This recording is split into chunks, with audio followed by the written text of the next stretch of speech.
আমি এই মুহূর্তে দাঁড়িয়ে আছি নেত্রকোনা জেলা ইসলামপুরে, সদর থেকে ৫ নং ওয়ার্ড ইসলামপুর।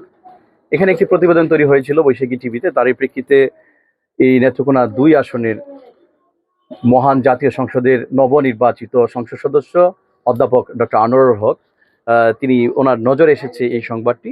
আসার পরে উনি ওনার প্রতিনিধিদেরকে পাঠিয়েছে ওনাদেরকে সহযোগিতা করার জন্য। ওনাকে ঈদ উপহার সামগ্রী এবং নগদ অর্থ দিয়েছে এবং সেই সাথে পুনর্ব্যক্ত করেছে যে আগামীতেও ওনাকে কিভাবে সহযোগিতা করা যায়। সেই ক্ষেত্রে ওনারা বলেছেন যে আগামীতে ওনাদেরকে সহযোগিতার হাত বাড়িয়ে দিবে বিভিন্ন সময়ে, এটা ওনারা বলেছে।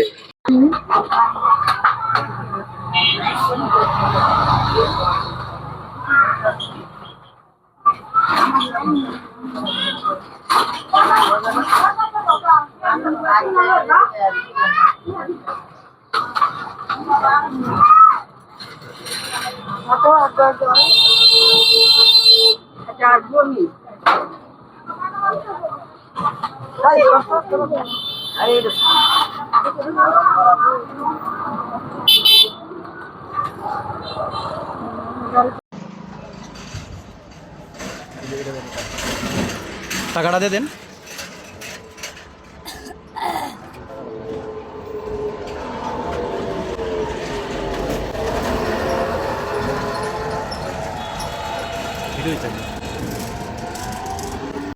দেখি হাতটা দেখান তো, মায়া হাতটা দেখান তো আবার।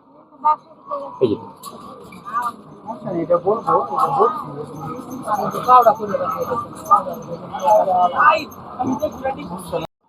ধন্যবাদ।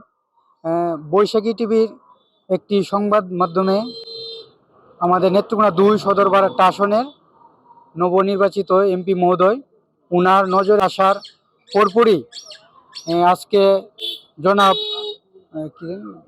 আয়েশা আক্তার এবং প্রতিবন্ধী রুবেল মিয়ার আমরা ঈদ উপহার সামগ্রী পৌঁছে দিয়েছি এবং কিছু নগদ টাকা অধ্যাপক ডক্টর মোহাম্মদ আনোয়ারুল হক উনি দিয়েছেন এবং আগামীতে সরকারিভাবে এবং বিভিন্নভাবে আরও যেভাবে সহযোগিতা করা যায় উনি আশ্বস্ত করেছেন যে ওনার এই অসচ্ছল অসহায় পরিবারটির আরও যেভাবে সহযোগিতা করা দরকার উনি আশ্বস্ত করেছেন যে সরকারি ভাতাভোগী সহ আরও বিভিন্ন সহায়তা উনি করবেন।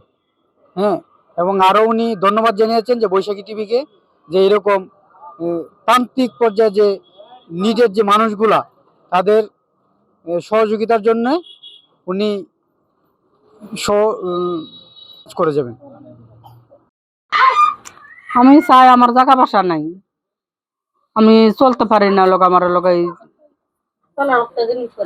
আমার চলার মতন একটা কোনো পথ করে দেখো আমার। আমি তো মনে করেন অসহায়, এই তো মনে করেন আমার ঘরের মধ্যে কিচ্ছু নাই, চাউল নাই, ডাল নাই, কিছুই নাই।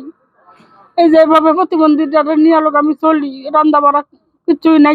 কালকে এই বাড়ি থেকে একটু তরকারি দিছে, ইফতার দিছে, ব্যাগটা দিছে, দিয়ে আবার আমার দিন যাইতেছে এইভাবে আমার দিন যাইতেছে। এখন আমি তো মনে করেন পাও নিয়ে হাত নিয়ে তো আমি কিনু কিছুই করতে পারি না, এন থেকে এনে যাইতে পারি না। সবাই চলে, সবাই করে, সবাই তো মনে করেন সাহায্য টাহ্য আনতেছে, আমি তো কিনুই পারি না, আমি যাইতে পারি না, দেখে আমি আনতে পারি না, এইভাবে চলতেছি। এই যে প্রতিবন্ধীটা মনে করেন রাগ, এটা নাই সেটা নাই, এমুক লাগবো ভালো মন্দ খাইতেছে, আমি তো কিনু মিলা দিতে পারি না। মানুষের ঘরের তরকারিও খাইতেছে না। এখন এভাবে আমি আছি, এখন কি করতাম আমি? এভাবে মনে করেন বুঝায় টুজায় তারে নিয়ে চলতেছি, চলিয়া খাইতেছি।